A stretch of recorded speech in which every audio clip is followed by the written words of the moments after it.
We have another card to talk about first, though, and that is Solemn Report. This is a card that's making a lot of waves yesterday, I think, when it was announced. I saw it everywhere. People were talking about it everywhere. And I think, like, I've already read it because it was literally, like I said, it was everywhere. It's a new counter trap card, and I have a little bit of a maybe different opinion on it than some people had. Like, the overwhelming majority of people were just saying, like, this card is crazy, broken, new staple, and so on and so forth, which I don't agree with. I'm still not a fan of all of its designs, but let's look at the effect first. There's some implications here, but I think this card is good in different ways than what people think, and so on. But okay, Solemn Report, counter trap. You can activate this card the turn it was set by revealing one of your other set traps. When a spell trap card is activated, activate one of these effects. You can either pay 1500 life points to negate the activation, and if you do, destroy that card, and if you do that, for the rest of this turn, neither player can activate that card's effects, as well as cards with the same original name and their effects. Or you pay 3000 life points to negate the activation, banish the card, and then banish all the same copies from hand or deck. There's two aspects to this card. One of which I think is really cool, and the other one I think is really toxic. Unfortunately, the really cool part is also the one that is the least relevant. Because the really cool part is the first.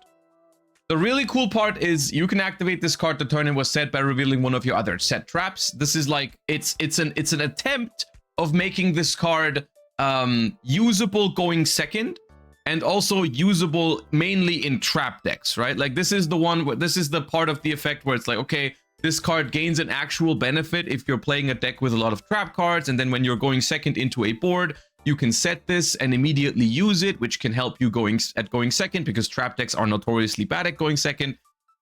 Here's why that doesn't really matter, in my opinion. In my first analysis of this card, I think this part of the effect is barely relevant unless it's a very specific matchup. The problem of this is that it negates spell traps. Negating spell traps when you're going second with a trap deck is barely relevant.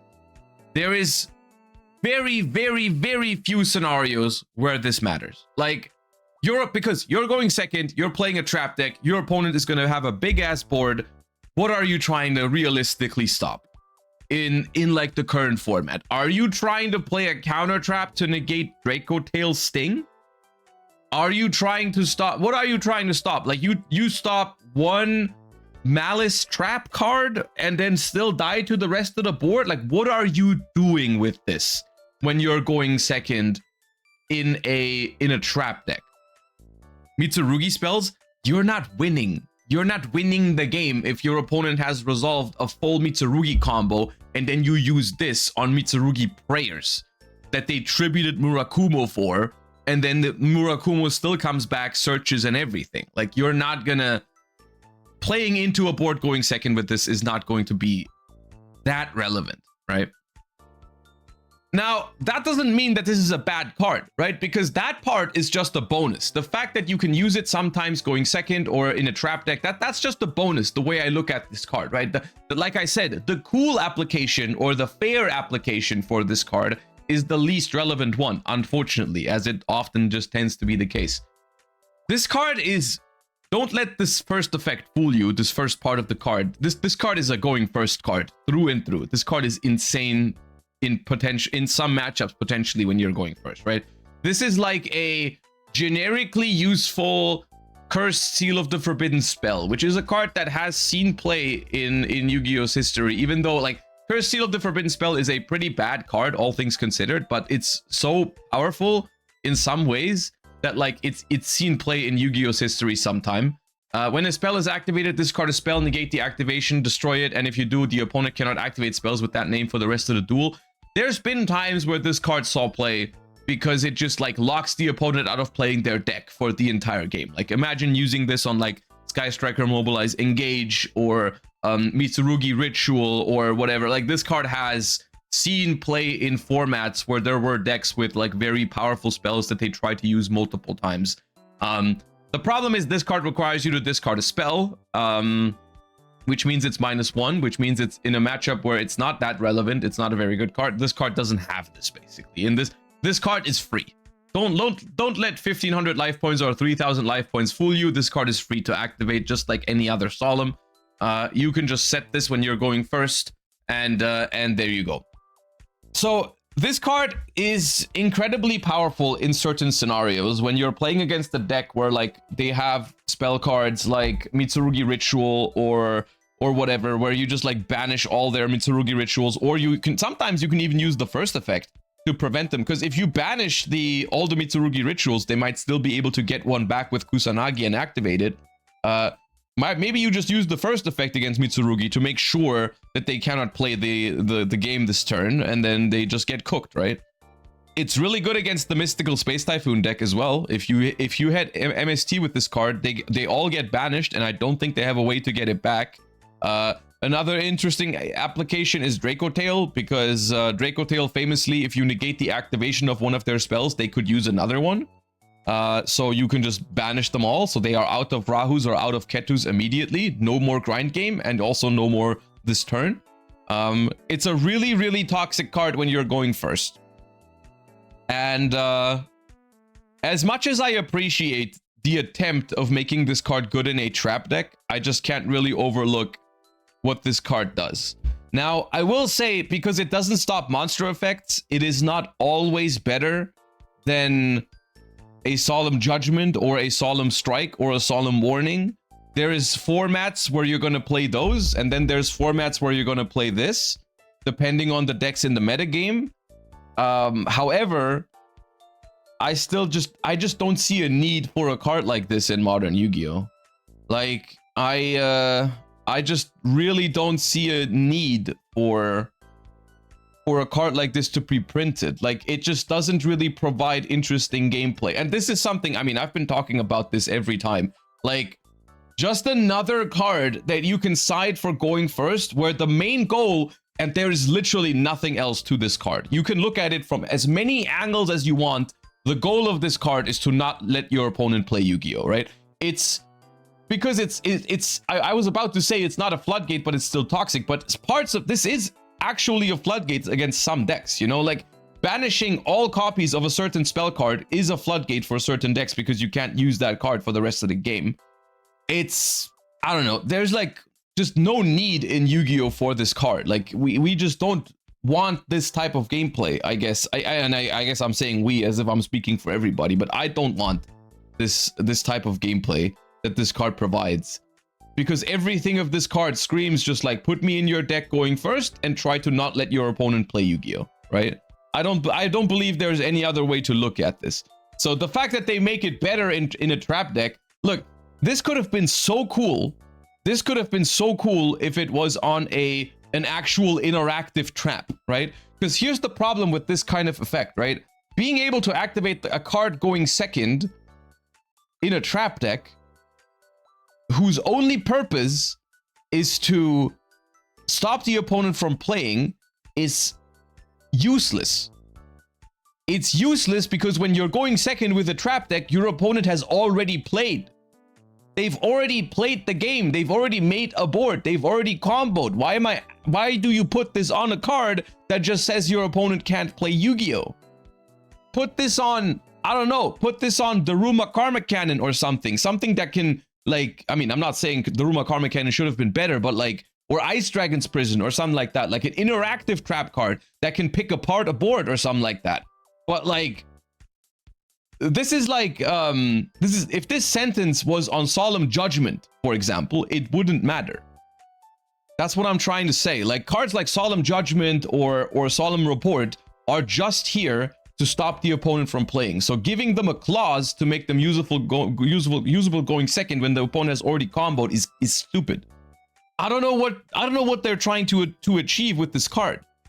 Or like a compulse. Yeah, they're like, look, at this point, like, I'm frustrated because I feel like in trap decks that, like, they're not even trying to help trap decks. Like, let's be real here. This is like, or if they're trying, they're not doing a very good job at it, because there's like so many trap cards that could have been so much more interesting if they had this clause. But for some reason, the one thing that they put this clause on is a counter trap for spells and traps.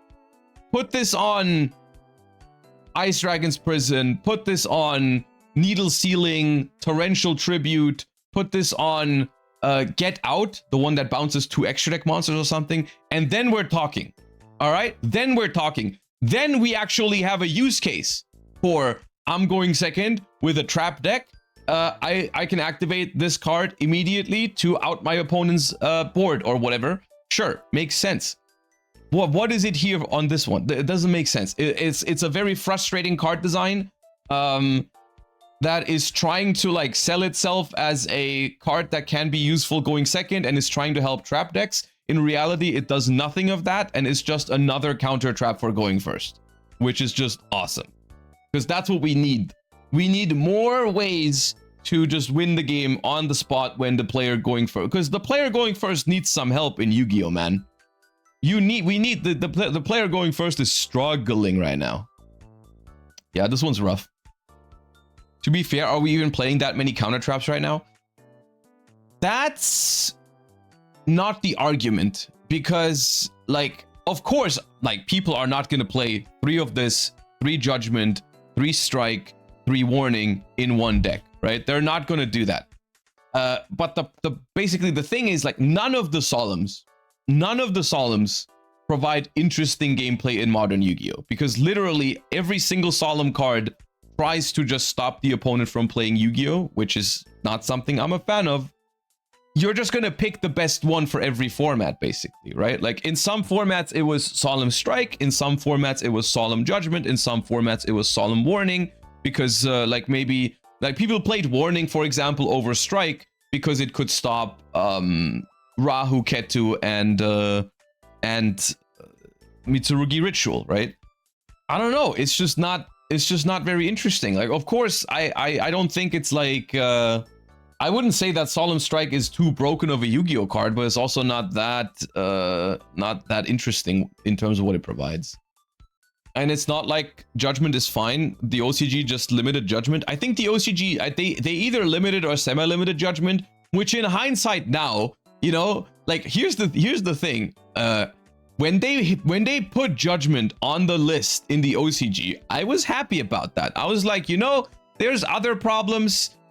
There's other maybe more problematic cards than Solemn Judgment, but at the same time, like I also don't think Judgment is interesting at all. So, you know, get good riddance. Get good riddance of Solemn Judgment. In hindsight, it's just like they probably just limited Judgment to sell this card, which is sad because I thought it was a good move, and now it's like, well, okay, awesome. Judgment is at 2 in OCG, yeah, but didn't they limit Solemn Judgment in TCG as well? Yeah, it's limited for us. Yeah, so they got rid of Solemn Judgment, not because it was a good move, which it was, but because this card is supposed to be played, I guess. I don't like how this is even more auto win than the others. Like there's matchups where this is a literal FTK. Yeah, I mean, yeah, like I said, like Mitsurugi struggles against this a lot. The Radiant Typhoon deck struggles against this also a tremendous amount. Like, I don't even know if Radiant Typhoon... Does Radiant Typhoon have a way to get MST back from Banished? Or is the deck just literally dead? No, it's GG. Okay. Yeah, awesome. This I didn't think it was possible, but this is a way to combine the 2 most toxic things in Yu-Gi-Oh! Basically. It's a negation and it's a floodgate for certain decks at the same time. But if you're playing a trap deck, you can still lose going second. How about that? Good deal. Yeah, good deal. The only good thing about this card is that it'll never see main deck play, I guess. So it's just something. Here's the thing, right? It's a toxic card, but like realistically, in a best of 3, if you play 3 games, you're only gonna have to play against this card in 1 out of the 3 games, because it's only when your opponent gets to choose first after siding. It competes with a lot of other toxic cards in Yu-Gi-Oh! For that slot, right? So you're not gonna see it every time because some people Instead, they might be playing like anti-spell fragrance or something. So in some games you will not see this. You will see anti-spell instead. Isn't that cool? Isn't that cool? Because giving more options is always good. What card do you think a trap deck needs to be viable going second? I mean, like I said earlier, like this clause is a good idea. You can activate this card to turn it with set by revealing another trap is an interesting clause. Like that is something that could work on certain cards. The problem is, like, you need to put this on a card that has impact when you're going second. A spell trap negate when you're going second in a trap deck is just not impactful. We need this on like a card that has board impact, right? On something that has removal, on something that's like decent going first but completely useless going second because it's just too late, right? Something like, I don't know, even something like compulsory evacuation device, dogmatica punishment, needle sealing, ice dragon's prison, Daruma karma cannon, whatever, like anything of that nature, right? Yeah, even solemn strike would have been better than a spell trap negation for a trap deck, because if you have solemn strike that you can immediately use going second, at least you can stop, like, I don't know, IP into SP or something like that, which are the things that really mess up a trap deck, right? Not one of the spell traps that your opponent has searched in their 20-step combo and added to their end board for free, right? Like, imagine, try winning a game against, I don't know, Draco Tail with a trap deck when they've already, like you negate Sting, and then they still go 5 mana, fuse Urgula, trigger Gulamel, and your entire back row is gone. Congratulations, you've negated Sting with Solemn Report. Awesome. It's just completely useless. Or like against Malice, you know, like, oh, I negated your MTP07. That'll show you. Oh, you also have Hard Scripter, Allied Code Talker, Adignister, and Whitebinder, and 7 cards in hand. Oh, my bad. Oh well, oh well. Millions ETV, thank you for the first time Prime, I appreciate that. Victor Forbolo, thank you for the 14 months. And IP03, thank you for the 2 months. In Mitsu, you're forced to have the new ritual guy or you're dead. The new ritual guy will help with this. But also Mitsurugi Mirror can help. There's ways to outplay this in Mitsurugi a little bit. Like, it's not auto win on its own immediately, but it's hard. This card would see play in the current OCG meta. I mean, it's going to come out soon. We're going to see soon, I suppose. But in the current OCG metagame... So they're playing Mitsu. It would be very good against Mitsu. I mean, the thing is, they have D barrier still, right? So, like, this is the thing. Once again, and this is... I want to reiterate over this because I think it's very relevant here. For the OCG... where the environment is still a lot more broken than the TCG, this card might even not see that much play, right? Because are you going to side deck this over D barrier? In most cases, probably not. Because it's just safer to activate D barrier against Mitsurugi. Like, look at the side deck, yeah. You know, but the thing is, I'm looking at this from the TCG perspective, and I'm just like out here thinking like, oh, we've gone so many steps in the right direction. And then they make cards like this, which are definitely a step in the wrong direction. And this is why it's so important that TCG and OCG get closer together, because this is obviously a card designed by OCG designers. And from their perspective, it's like, well, competing with other cards that people are... Or, look, this side deck is playing 3 barriers and 2 judgments. Are they going to change barrier for this? It's just like you're getting hit with a toxic card anyways, like no matter what. But yeah, against some of these decks, this card is incredibly powerful. Sky Striker is part of the meta. It's good against Draco Tail. It's good against Mitsu. Like, yeah, it probably will see some play when it comes out. I think it's a side deck staple. I think it's basically a perma 3 of forever. I think it is format dependent. I think at the moment, likely, yes, it would see play, but not like guaranteed forever. But it's, yeah, it's like Solemn Judgment with a bonus in most matchups, realistically. As long as you can handle the normal summon with your engine. As long as the normal summon doesn't kill you on its own and you have a way to stop that or interact with that. If you have this for the best extender, it's just like a really good card. This card isn't that crazy. Into Yummy, for example, there's better cards. Yeah, into Yummy, you wouldn't play this probably. But even there, it's not bad. It's like if you have it in your side deck for Draco Tail and for Mitsu, you can still throw it into your deck against Yummy. It's still decent, you know? Like, activate Surprise. Oh, it's banished. No more Surprise for the rest of the game, for example. Oh, you activate a field spell from hand. Oh, banish that. Activate a Board Breaker. Banish that. You've drawn 2 of the same Board Breaker. Ah, so that's a dead card in your hand now, or it's banished. Oh, well, Marsh can recycle it from banished? No. Surprise? No. Marshmallow can place a field spell from banished if it's summoned by a synchro. But the summon effect only adds from grave. What is the ruling for banishing the same copies in the deck? Who checks the deck? The opponent. You don't get to look at your opponent's deck if you activate this card. You don't get to see their hand or deck when you activate this. That's not part of what it does.